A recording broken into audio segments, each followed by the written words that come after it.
C'est ce problème-là, c'est que quand vous avez un bien, il peut vous rester là 50% du stock, mais à partir du moment où la demande, la production ne suit pas la demande, les prix s'envolent. Or, toute civilisation s'est constituée sur des matières facilement accessibles. Par exemple, la civilisation du phoque, pour les Esquimaux, c'est parce que le phoque était très facile à avoir. Nous, on a construit une civilisation extraordinaire autour du pétrole parce que le pétrole était abondant. Le jour où le phoque devient rare, la civilisation du phoque se termine. Le jour où le pétrole devient excessivement cher, toute notre civilisation s'effondre.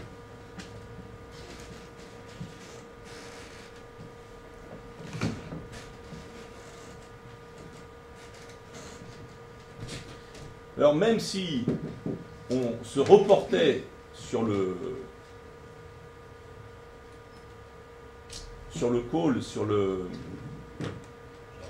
charbon, qui reste une des ressources les plus vastes, on est là aussi en situation de difficulté pour les mêmes raisons.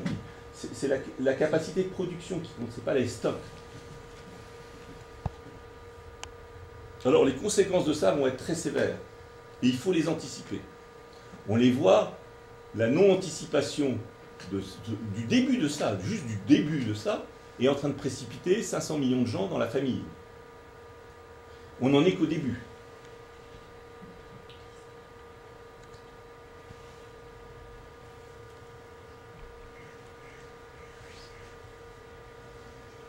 Alors en plus, il faut bien se rendre compte qu'à l'heure actuelle, ce choc fait que l'ensemble du projet ou de la valeur boursière de la plupart du CAC 40, enfin de toutes les plus grandes entreprises, devient extrêmement volatile. Pourquoi?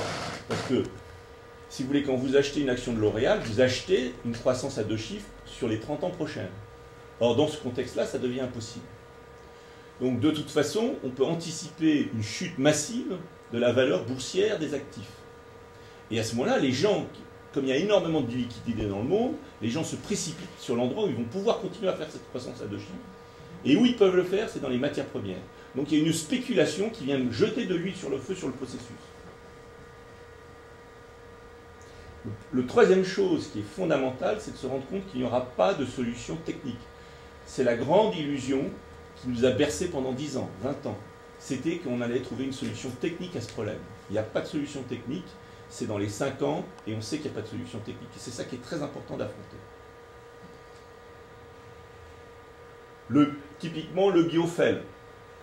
On a commencé à se dire, ah ben voilà, on va trouver, on remplace le pétrole par la chose. Déjà, dès qu'on a commencé à faire un tout petit peu pas dans ce cas-là, et ça représente bien l'image, et on arrache la nourriture, parce que pour faire un litre d'essence, il nous faut... Alors on voit bien que dans ce modèle, quand vous supprimez l'essence, le pétrole, même, on a beaucoup travaillé ça avec Thierry Godin, même si vous grossissez le nucléaire, ce qui impliquerait un plan complètement gigantesque de produire plein de centrales nucléaires, parce que c'est le seul, et même ça, imaginons même que vous le grossissiez énormément, de nouveau vous tapez sur la même situation, mais cette fois-ci, c'est l'uranium qui manque. Il y a des perspectives. Oui, mais pas à Alors, la seule chose, et ça recoupait déjà les travaux qu'on avait fait avec Henri Conze là-dessus, en fait, la seule chose qu'on voit, c'est que par contre, quand vous voyez cette construction précédente, vous dites, bon, est-ce qu'on va grossir ça, est-ce qu'on va grossir ça, où est-ce qu'on peut grossir? On ne peut pas grossir. Par contre, si vous regardez nos usages, on peut downsizer. On est des consommateurs d'énergie, on est goulus d'énergie, et en fait, on pourrait avoir une situation beaucoup plus intelligente où on consomme beaucoup moins d'énergie. Par exemple, Findorn, aujourd'hui, autoproduit son énergie.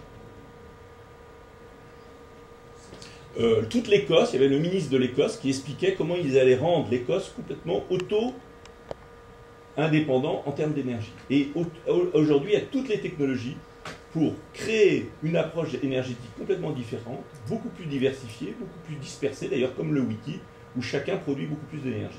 Simplement, ça casse complètement les modèles classiques de la société industrielle de centralisation.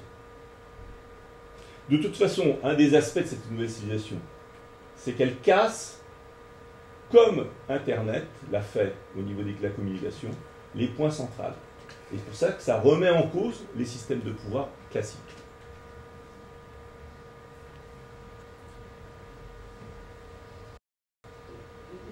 Par rapport à ce que tu dis, le fait de réduire nos consommations, etc., il y a notamment une piste, c'est que pour le pétrole, les torchères, vous savez, ces trucs qui brûlent les gaz, etc., bouffent environ 15%. Ah, c'est ici, j'ai eu il n'y a pas longtemps, j'ai fait le tour du monde des énergies. Et alors là, ils sont en train de commencer à s'en occuper pour remplacer les torchères, enfin, remplacer le système des torchères, parce que c'est hallucinant. Alors, il y a une autre chose qui va se passer, qui se passe aujourd'hui, que vous constatez tous. D'ailleurs, on a eu un article dans Le Monde de notre ancien ex-ministre de la Recherche sur cette thématique-là, qui était très intéressant, qui niait le réchauffement climatique, notre cher Allègre, qui a fait un petit article rectificatif, puisque maintenant c'est évident que la planète se réchauffe. Et là, on avait les derniers chiffres, la file d'or, elle se réchauffe au-delà des prédictions les plus terribles qu'on pouvait imaginer. Dans les pays anglo-saxons, quand vous allez dans les librairies, maintenant vous avez un livre en pile qui est qu'est-ce qui se passe sur la planète quand ça se réchauffe d'1 degré, de 2 degrés, de 3 degrés, de 4 degrés, de 5 degrés. On voyait les plans, les cartes de New York, de Londres, etc., exactement en fonction du nombre de degrés de réchauffement et de la montée de l'eau. Et Allègre, dans son article, a dit mais le problème, c'est pas tellement le réchauffement. Il a remis, alors du coup, il a complètement renversé sa veste. Il a fait une remarque, par contre, très scientifique et très intéressante, et qui est juste. Le problème, c'est que ça ne se réchauffe pas globalement de la même manière, et que surtout, c'est chaotique. C'est-à-dire que le climat est en train de changer chaotiquement. Or, toute notre agriculture est basée, évidemment, sur la prévision de cycles prédictibles. Donc, ce dérèglement du climat va précipiter aussi la fin du modèle ancien. D'où la nécessité, encore une fois, de se relocaliser.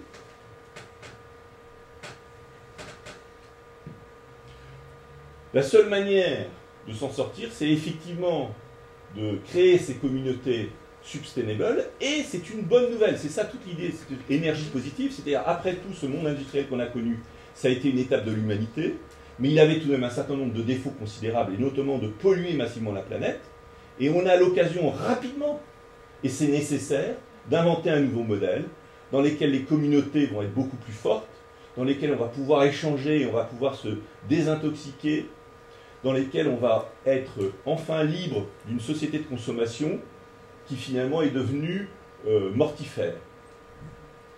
Et retrouver ou trouver des valeurs beaucoup plus élevées de communauté, de spiritualité, d'échange. Parce que s'il nous manque du pétrole, par contre on a des gens très éduqués qui peuvent vivre ensemble, se développer ensemble, créer des communautés de sang, d'intelligence collective, et c'est une très très bonne occasion de le faire. Mais ce processus est extrêmement complexe. On avait des ministres de l'économie britannique qui étaient là, mais tous ont dit l'État ne pourra jamais le faire tout seul. Il faut que les gens prennent conscience de ces enjeux, organisent des communautés à la base et rentrent dans un processus de transformation. Et il y avait des représentants d'une dizaine d'éco-towns, d'éco-villes, d'éco-quartiers, d'éco-villages anglais, et ils lancent des grands processus d'intelligence collective, partis de la base, soutenus par le plus haut niveau du gouvernement, pour aider cette transformation.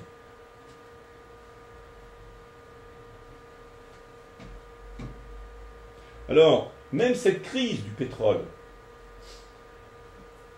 y compris cette crise écologique, c'est peut-être pas la chose la plus précipitante, la plus évidente, la plus rapide.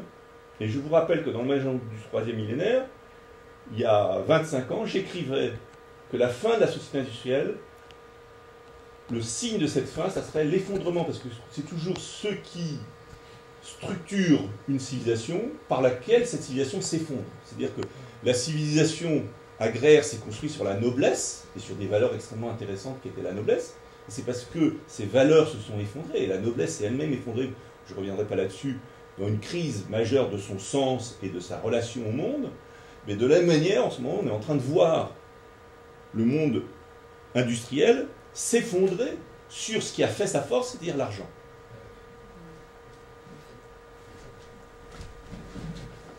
Et ce qu'il faut bien comprendre, c'est que cette société tient uniquement par la croyance que effectivement L'Oréal, entre guillemets, ou le CAC 40 continuera à pouvoir croître de 2 chiffres. C'est pour ça que tous les gens sont tellement accrochés à ces 2 chiffres, parce que si, effectivement tout le système est basé là-dessus. Une croissance à 2 chiffres. Il nous faut une croissance à 2 chiffres. S'il n'y a pas cette croissance à 2 chiffres, alors la valeur de ces actifs est totalement surévaluée et l'ensemble du système s'effondre. D'autant plus que dans un pays extrêmement endetté comme la France, effectivement, cette dette n'est solvable et n'est crédible que s'il y a croissance. S'il y a un monde qui décroît, à ce moment-là, immédiatement, la France est non solvable. Et à ce moment-là, elle est en faillite. Pas les seuls, mais la France est extrêmement exposée du fait même de sa situation de dette et de l'importance de la place de l'État dans ce pays. C'est-à-dire que si on risque d'avoir une crise très particulièrement majeure en France, par exemple l'Italie est très endettée, mais toute l'économie est souterraine. Et c'est une économie qui est déjà une économie solidaire, d'échange, de contre-dons et tout ça. Il y a toute une partie occulte de l'économie en Italie. Ce qui fait que la partie visible de l'économie, il y a une énorme partie de l'économie italienne qui est souterraine. Alors que nous, en France, on est complètement... Voilà, on est tenu par l'État. Il y a la moitié des Français, plus de la moitié des Français dépendent d'un chèque de l'État, tous les mois. Si l'État est en faillite, tout simplement, ils ne reçoivent pas leur chèque. Et à ce moment-là, y compris les 2 millions de personnes du RMI. Et l'État français n'est pas du tout proactif par rapport à ces histoires d'économie. Et l'État français a totalement fait l'autruche par rapport à tous ces enjeux. C'est le seul. Enfin, je veux dire, en ce moment, quand on est en Angleterre, on est en état de guerre. Ils parlent de 3e guerre mondiale, c'est-à-dire de se bouger, de s'agiter, de planter ses carottes et de se préparer. Le Dalai Lama aussi a demandé à tous les gens qui connaissent d'être indépendants, de voir leur propre traitement nucléaire, les ressources d'eau, etc. Alors, comment on peut utiliser cette information? Et c'était ça toute l'intelligence collective de cette semaine, c'est qu'est-ce qu'on fait avec tout ça et comment on le fait positivement. Il ne s'agit pas de se lamenter, il ne s'agit pas de dire bah voilà c'est horrible, non, c'était un moment de la civilisation, ça a été très positif, mais simplement maintenant on est au pied du mur, il faut agir vite et organiser. Alors il y a 4 dimensions. Il y a il faut s'organiser à court terme de comment on va survivre dans les 5 prochaines années. Parce que ça ne sert à rien d'avoir des plans à long terme sur une nouvelle civilisation si on ne survit pas à court terme. Il ne faut pas oublier que toute la question du pétrole, le pétrole, il faut bien comprendre qu'une armée, aujourd'hui une armée moderne, dépend totalement du pétrole. Que la police dépend du pétrole.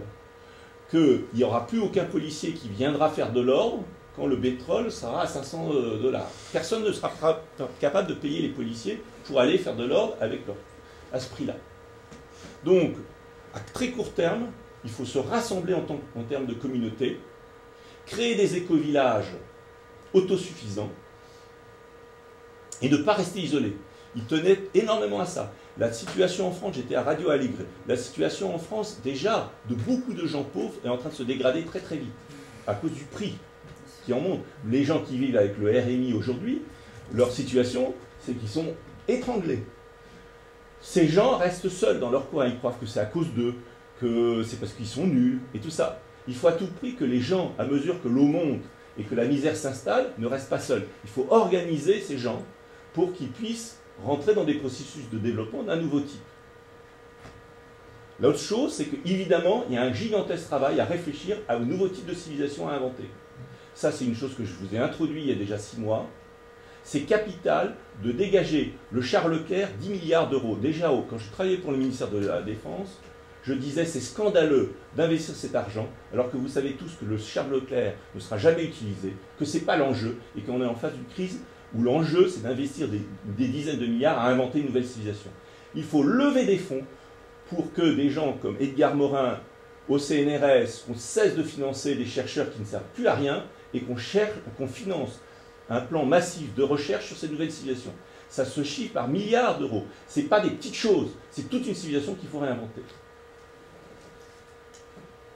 Et bien sûr, il faut mener une politique à la fois où les têtes dirigeantes, les politiques, soient conscients face de l'information top-down sur ces enjeux, mais il faut très vite organiser des processus non seulement démocratiques, mais collectifs, parce que on peut fonctionner en démocratie quand on est dans un contexte et dans une civilisation donnée, mais là il s'agit d'une révolution.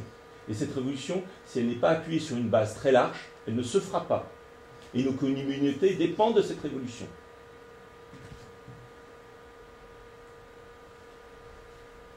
Donc là-bas, on a beaucoup insisté sur l'organisation des processus bottom-up. J'étais à Lyon, séminaire organisé par le MEDEF de Lyon, devant 100 personnes. J'ai invité la politique lyonnaise et la ville de Lyon à se lancer en tant que seconde capitale de la France dans ce processus. On est en train de créer un groupe à Lyon. Dans l'année qui vient, je vais sillonner la France et je vais lancer cette révolution par la base. C'est nécessaire. Et il faut évidemment que le club de Budapest, et ça je l'ai beaucoup parlé ces 6 derniers mois, se passe d'un état d'endormissement total depuis à un état d'acteur de ce changement. On n'est plus du tout dans le fait d'organiser des soirées sympas et tout ça, c'est plus du tout ça. On est dans un processus de crise majeure, planétaire. Ce qu'on avait prédit depuis 30 ans est en train d'arriver et on doit être les acteurs de cette transformation. Donc il faut qu'on change profondément notre manière de voir et de comprendre notre position dans le système. Bien évidemment, même s'il y a ce bottom-up, il faut à tout prix que les dirigeants du pays soient concernés, comprennent cet enjeu et le facilitent. Et là, dans ce sens-là, c'est vrai que l'atmosphère à Findorm était très particulière parce que le prince Charles est en train de lancer un éco-village. Si vous voulez, on sent une totale harmonie entre les gens de la base qui sont en train de se lancer dans ce processus et tout l'establishment anglais qui a très bien compris ça. Et pourtant, c'est la première, c'est peut-être pour ça aussi, c'est pourtant quelle société plus industrielle que la société anglaise? Et qui, mieux que les Anglais, sont informés? Je veux dire, quand on parle de James Bond, c'est un cliché, mais ça fait référence à une autre chose, c'est que les services secrets anglais sont les meilleurs du monde, et ils sont très, très connus pour ça. Et ils sont très forts dans ces analyses globales. Alors il y a tout ce travail proactif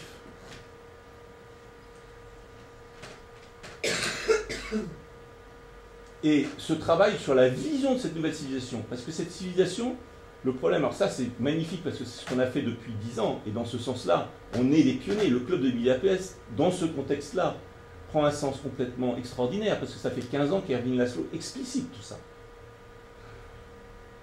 Donc, et tout ce travail qu'on a fait depuis 15 ans, qui est les fondations de cette nouvelle civilisation, Erwin, avec des gens comme... et là, il faut aussi relire, je vous invite, Karine, à relu l'œuvre, tu peux témoigner de ça, de l'œuvre de Sri Aurobindo. L'œuvre de Sri Aurobindo n'est pas du tout anecdotique, elle est fondatrice. Sri Aurobindo n'est pas un penseur indien, il est le grand penseur mondial de cette nouvelle civilisation. Donc je vous invite à lire Sri Aurobindo, c'est extrêmement important. Parce que vous ne pouvez pas comprendre tous ces enjeux si vous ne comprenez pas cette vision extraordinaire qu'a Sri Aurobindo dès le début du siècle de tous ces enjeux. Comme Teilhard de Chardin d'ailleurs.